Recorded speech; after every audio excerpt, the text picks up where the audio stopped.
ایک چھوٹے سے گاؤں میں زینب نامی لڑکی رہتی تھی جو اپنی چمکدار آنکھوں اور بے حد تجسس کے لیے مشہور تھی۔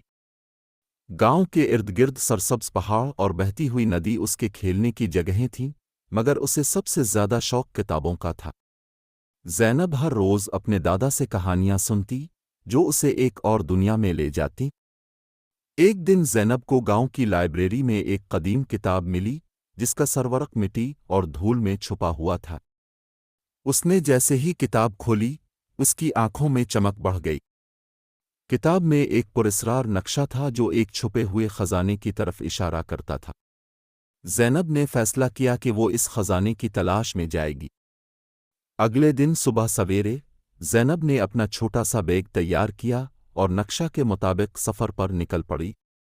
راستے میں اسے کئی مشکلات کا سامنا ہوا، پہاڑ چڑھنا، جنگلوں سے گزرنا اور ندی کو پار کرنا، مگر زینب نے ہمت نہ ہاری۔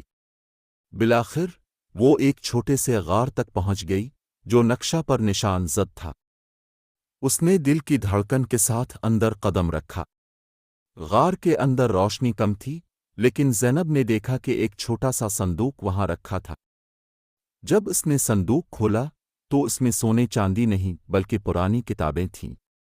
زینب کو سمجھ آیا کہ اصل خزانہ علم تھا جو ان کتابوں میں چھپا ہوا تھا۔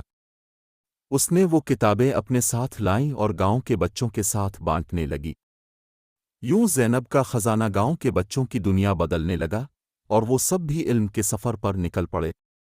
یہ کہانی اس بات کا ثبوت ہے کہ دنیا کا سب سے بڑا خزانہ دولت نہیں بلکہ علم ہے۔